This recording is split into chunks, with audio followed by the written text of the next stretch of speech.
સીતારામ બધાઈને 10 વાગ્યા છે, 10:30 જેવું થઈ ગયું છે રાંझના, અને ફોડાવવાના પ્રયત્ન કરું જો હોઈ જાય તો. બાનું મોઢું કેવું થઈ ગયું છો એકદમ, વળી આંખ ખોલે વળી બંધ કરે, વળી આંખ ખોલે વળી બંધ કરે. થોડીક વાર હોઈ જાય ને, 1-1.5 કલાક જોલું લઈ લઈએ તો થાય. વળી આંખ બંધ કરીને વળી પાછા ઉઠીને ભાગે જ, ભાગીને પાછા ફળિયામાં વહી જાય. બાયણા બંધ કરીએ તો ફટાફટી બોલાવે, ખોલો ખોલો, બધા રોડના બાયણા ખોલ નાખો, બાયણા બધા ખોલ નાખો, બંધ ન કરો. રાતે તો આપણે બાયણા બંધ કરવા પડે ને, આપણે નીંદર આવી જાય એટલે જઈ જરાક જાગે વળી હુવે, વળી જાગે વળી હુવે. જીરીક વાર હુઈ જાય ને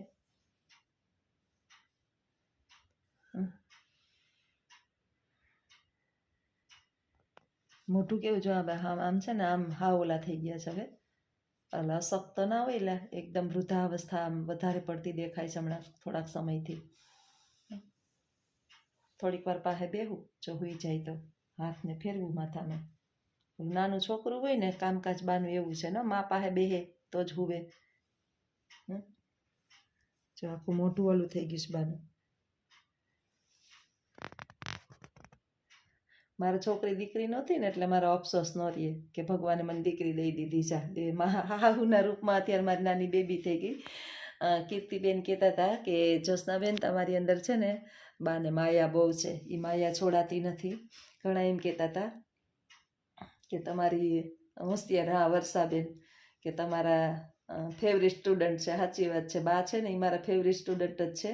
અને ખાસ કહું ને તો આજે 100 વર્ષની ઉંમરમાં એ બા થોડું થોડું છે ને પાછું રિકવર કરવા માંડે છે ને. એનું કારણ એ છે કે એને નિયમિત પ્રમાણે બધાય ના પાડે છે ને છતાંય હું એને છે ને જમાડું છું.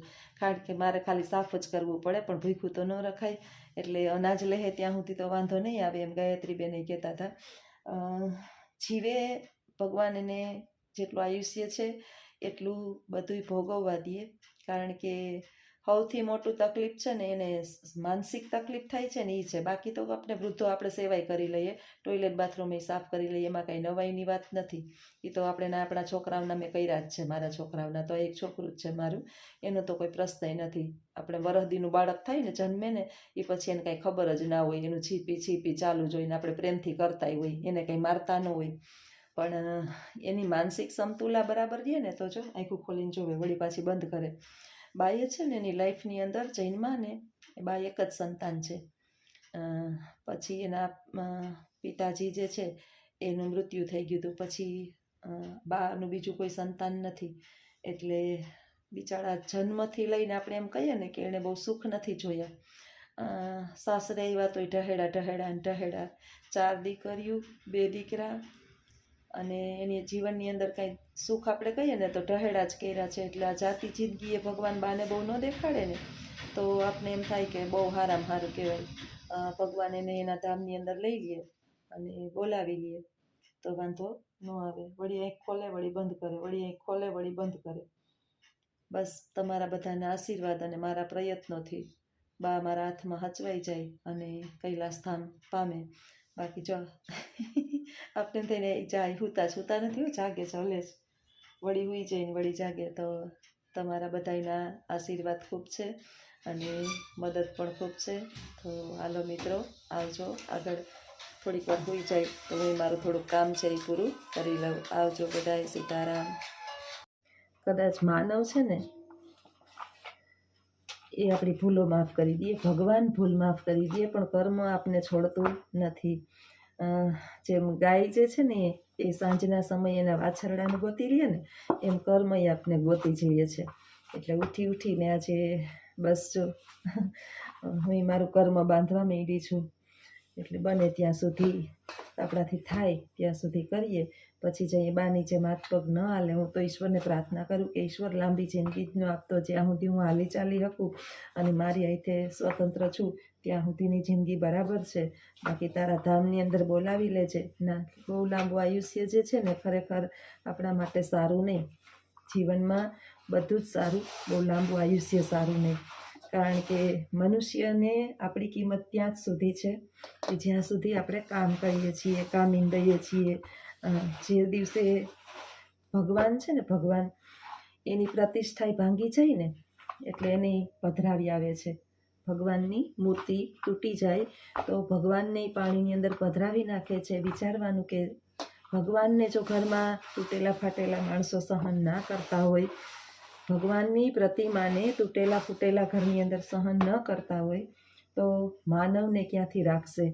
એટલે આપણે આપણી તૈયારીની અંદર રહેવાનું, કર્મ સારા બાંધવાના, કોઈ વૃદ્ધાવસ્થાની અંદર સેવા કરવાનું નથી. આપણે બધા જ જાણીએ છીએ કે નિવૃત્ત માણસની કંઈ કિંમત જ હોતી નથી.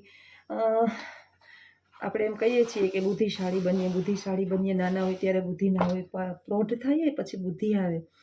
અને એટલા બધા બુદ્ધિશાળી થઈ ગયા હોય કે કદાચ આપણા વિચારો ઉપર ચાલે ને લોકો તો ખરેખર સુખી થાય. પરંતુ જ્યારે આપણે નિવૃત્ત થઈએ ને ત્યારે ખરેખર આપણા વિચારોને સાંભળવાવાળું કોઈ હોતું નથી.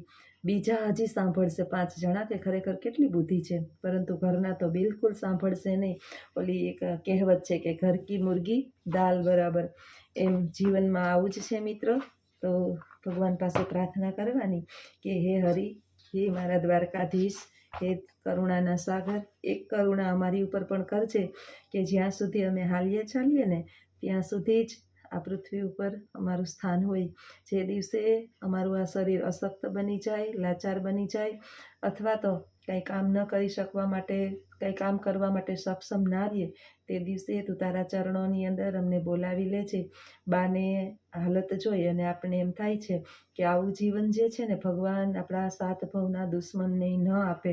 કારણ કે ન બહાર નીકળાય, ન અવાય, ન જવાય, ન બહાર બેહાય, મગજનું ઠેકાણું ન હોય એટલે તમે એને ક્યાંય એટલે કાંઈ કરાવી શકો નહીં. મિત્રો આવું જ છે આ જિંદગી છે. જુવાનીમાં જ હારી લાગે, આપણે હાલીએ ચાલીએ ત્યાં સુધી જ હારી લાગે, અને પછી આ જ જિંદગી આપણે ખરેખર બોજરૂપ બની જાય છે. માનવ દેહને કાંઈ જ કિંમત નથી એક વખત નિવૃત્ત થયો ને એ પછી. એટલે ભગવાન પાસે ઉઠીને બીજું કાંઈ માગો તો ના માગો, હાલતા ચાલતા હરી તારા ધામની અંદર બોલાવી લેજે. મિત્રો આવા જ મારા વિચારો સાથેના મારા વિડીયો તમને ગમતા હોય તો વિડીયોની અંદર લાઈક કરજો, શેર કરજો, સબસ્ક્રાઈબ કરજો અને સપોર્ટ કરજો. આવજો. સીતારામ. નાસ્તો બનાવવાની તૈયારી કરું છું. રોટલીનો લોટ બાંધવો છું. રોટલીનો લોટ બંધાઈ જાય ને પછી થોડીક નાસ્તાની રોટલી કરી લઉં. ફ્રેશ થઈ ગયા, બા થોડુંક વાર જપી ગયા છે તો એના માટે નાસ્તો સવારમાં 3 જણા માટે ને ચાપલી માટે, અને એક બીજી ખુહરી છે. ઉઠીને આપણે આપણું ગમે એટલું હોય, આપણું કર્મ ભૂલાય નહીં. સીધી તેને જઈ વળે જે પરસેવે નાય. સફળતા એને જ મળે કે જે પરસેવે નાય. પણ અહીંયા પરસેવે નાવાનો મતલબ એવો નથી કે તમે દોડી અને પરસેવો વાળી દો તો તમને સફળતા મળે. માણસ જે છે ને શરીરથી કામ કરે ને તો પેટ પૂરતું કમાય, ખાલી શરીરથી, તનથી. માણસ જે મજૂર વર્ગ જે છે એને તમે જુઓ કે રોજી રોટી જે છે ને એ થોડીક મળે, પણ બુદ્ધિથી તમે કામ કરો ને તો તમારા ધનના ઢગલા થાય. ઈશ્વર પાસે ઉઠી અને બીજું કંઈ માગીએ કે ન માગીએ, એને હાથ જોડી એનો ધન્યવાદ માની કે હે પ્રભુ, મારી જે છે એ નાની એવી નિંદ્રા અવસ્થારૂપી મૃત્યુમાંથી તમે મને વહેલી સવારે જગાડી. તમારો ખૂબ ખૂબ આભાર. હે દીનાનાથ દ્વારકાધીશ, જે આપણા આરાધ્ય દેવ હોય, આપણા ઈષ્ટદેવ હોય, આપણી કુળદેવી માતા હોય, આ બધાના ચરણોની અંદર ઉઠી અને પ્રાર્થના કરી લઈએ. મારે તો ક્યારે ઉઠું એ મને ભાન જ નથી હમણાં તો. પણ કમસે કમ આપણે જમણાથના દર્શન કરીને બોલીએ કરાગ્રે વસતે લક્ષ્મી. જો છે આપણે બોલીએ છીએ ને એનો મિનિંગ શું છે? કરાગ્રે વસતે લક્ષ્મી એટલે આ કર અગ્રે, આ આપણી આંગળીઓ છે ને એનો અગ્રભાગમાં માં લક્ષ્મીનો વાસ છે. લખો છો એટલે તમને વિદ્યા પ્રાપ્ત થાય છે, વિદ્યા પ્રાપ્ત થાય છે અને ધન ધાન્યની પ્રાપ્તિ થાય છે. સારી વિદ્યા હોય તો સારી નોકરી મળે, સારું આપણે કમાઈએ. પછી કર મધ્યે કરાગ્રે વસતે લક્ષ્મી, કર મૂલે સરસ્વતી, અહીંયામાં સરસ્વતી છે, અને કર મધ્યે એટલે મધ્ય ભાગની અંદર તું ગોવિંદા. કર મધ્યે તું ગોવિંદા, કરના મધ્ય ભાગમાં, આપણા પંજાના મધ્ય ભાગમાં ભગવાન શ્રી કૃષ્ણ વસે છે, ગોવિંદ વસે છે. તો પ્રભાતે કર દર્શન, એમ સવારમાં ઉઠી અને એના હાથના દર્શન કરવા અને પ્રભુનો ઉપકાર માનવો કે નાનકડા એવા મૃત્યુમાંથી તે પાછા અમને જાગૃત કરી અને અમારી યાદ શક્તિ પાછી આપી દીધી કે આપણે કોણ છીએ. બાકી તો આપણે મૃત્યુમાં તો ખબર નથી કોણ આવીને મારી નાખે, કોણ આવી જાય, કોણ શું કરે. નીંદર એટલે એક નાનકડું મૃત્યુ છે અને એમાંથી પાછા આપણે જાગી ગયા છીએ. તો ઉઠીને જો કે સ્નાન જ કરવું જોઈએ. સીધે સીધું નાનકડો મૃત્યુ આપણે આવે ને એટલે આપણે ઉઠીને સ્નાન કરવું જોઈએ. પણ મારી પાસે એ સમય નથી અત્યારે કોઈ ઠાઠી સ્નાન કરું, પહેલાં હું કામ કરી લઉં, પછી હાવ નવરી થાવ ને ત્યારે જાવાટાણી યુનિફોર્મ પહેરવો હોય એટલે પછી નાવ. ભલું કરે ભગવાન, આ એક નિયમ નથી પડતું, પણ આટલાય ભાગદોડની વચ્ચે થોડુંક હું મારું નિયમ તો કરી જ લઉં. આપણે ભીખા રહીએ ને એક ટાઈમ તો હાલે, પણ આપણી પાછળ જે નભતા હોય ને એને ભીખા ન રહેવાય. એ એક આશા લઈને બેઠા હોય કે હમણાં ઉઠશે. એકાદું 2 ગાય ઊભી હોય, એને ગાયુંના તો ઢગલા હોય પાઉં ખાવા માટે, એટલી રોટલી હું કરી ના હાકું કૂતરાને ગાયું. પણ 1-2 કૂતરીઓ એવી છે ને કે જે રોટલી જ ખાય છે અને ગોળના ચૂરમા ખાય. એટલે એના માટે આપણું નિત્ય કર્મ કરીએ. બાકી તો આપણો જંજારની અંદર તો કામ કોઈ દી ખૂટવાના જ નથી. કોઈ દિવસ આપણું કામ ખૂટવાનું નથી. બેનો જે છે ને એ કોઈ દી એમ ન કહે કે હું નવરી છું. ખબર નહીં કોઈ નવરા થઈને બેસી જતા હોય તો. મારી પાસે તો આ સમય જ નથી. એટલે ભગવાન પૂછશે કે બેટા હું કરીને આવી, એટલે એમ તો ન કહેવાય કે સર ભગવાન મારી પાસે ટાઈમ નહોતો એટલે મેં એક તારું નામનું કંઈ સારું કર્મ કર્યું નથી. ઉપર જઈએ ને મિત્રો એટલે એક અફસોસ ન થવો જોઈએ. અને મૃત્યુના સમયે તો જરાય અફસોસ ન થવો જોઈએ કે હું પૃથ્વી ઉપર ગઈ એટલે કાંઈ જ કરીને આવી નહીં. એટલે થોડું ઘણું આપણું નિત્ય કર્મ ગમે એટલા કામમાં વ્યસ્ત હોય ને, નિત્ય કર્મ થોડુંક કરી જ લેવું.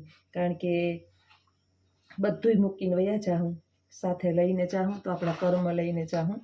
અને કર્મરૂપી આપણને પાછો આપણો પાછળનો અવતાર મોક્ષ મળે એવા તો આપણે કાંઈ કર્મ કર્યા જ નથી.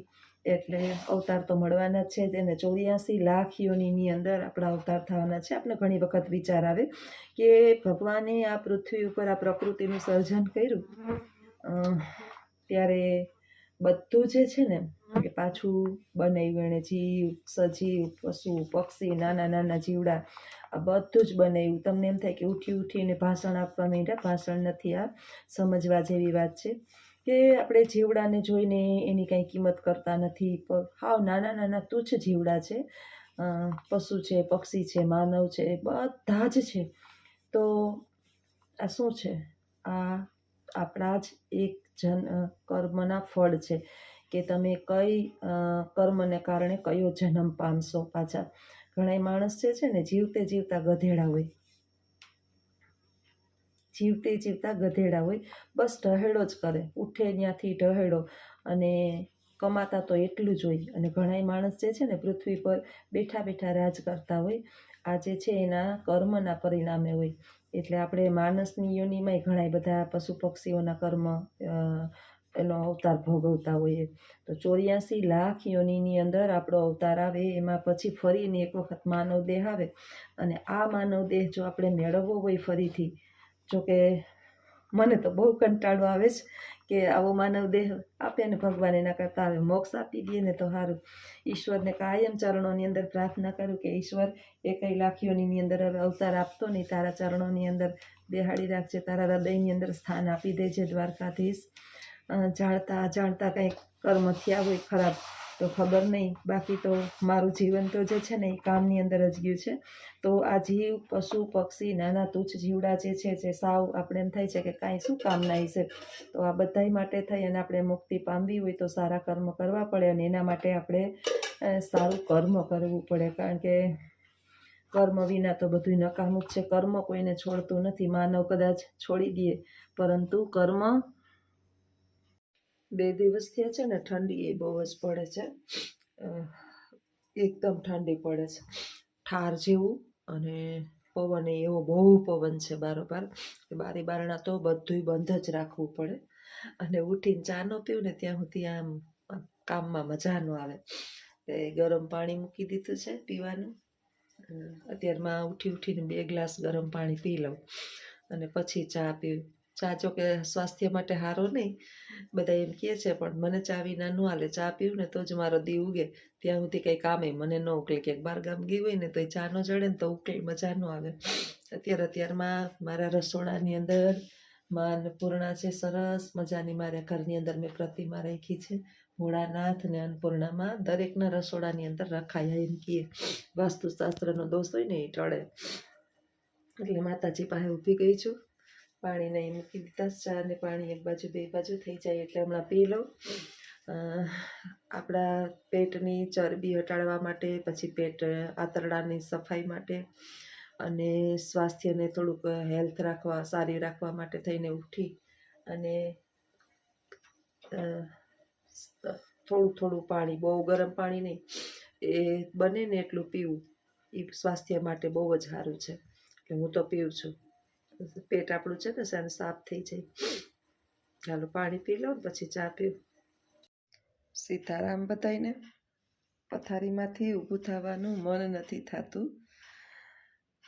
આજે છે શુક્રવાર અને વાગ્યા છે 4:04 હજી 5 મિનિટની વાર છે. નીચે આવી ગઈ. ઉપરથી તો નીચે આવીને પાછી અહીંયા સેટી ઉપર બાપા બેસી ગઈ. અત્યાર સુધી બા જાગતા હતા. અજીત નીકળી ગયો અત્યારમાં. કંઈક ફોન આવ્યો હતી વર્ધીનો. અત્યારમાં કોઈક હોસ્ટેલમાં બીમાર રહેશે એટલે વહેલો નીકળી ગયો. અત્યારમાં 4 વાગ્યામાં તો તું નીચે આવતી રહે. એ ગયો ને હું આવી.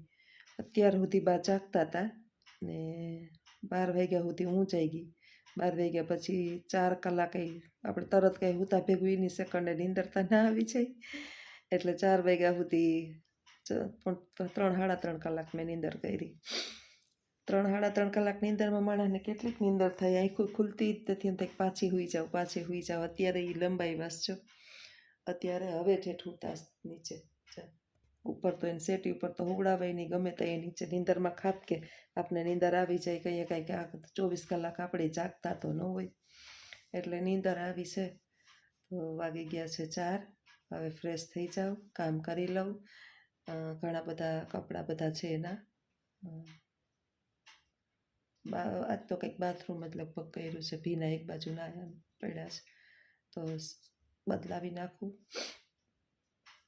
કાયમ માણસ એકને એક કમેન્ટ કરે કે બેન ડાયપર પહેરાવો. મને લાગે આ બધા નવા સબસ્ક્રાઈબર હશે મારા. ડાયપર બા પહેરતા નથી એટલે હું આ શબ્દ કાયમ બોલું છું. બા તોડીને કાઢી નાખે છે ડાયપર. પ્રશ્ન મોટો એ છે મેજર. બાકી કંઈ વાંધો નથી.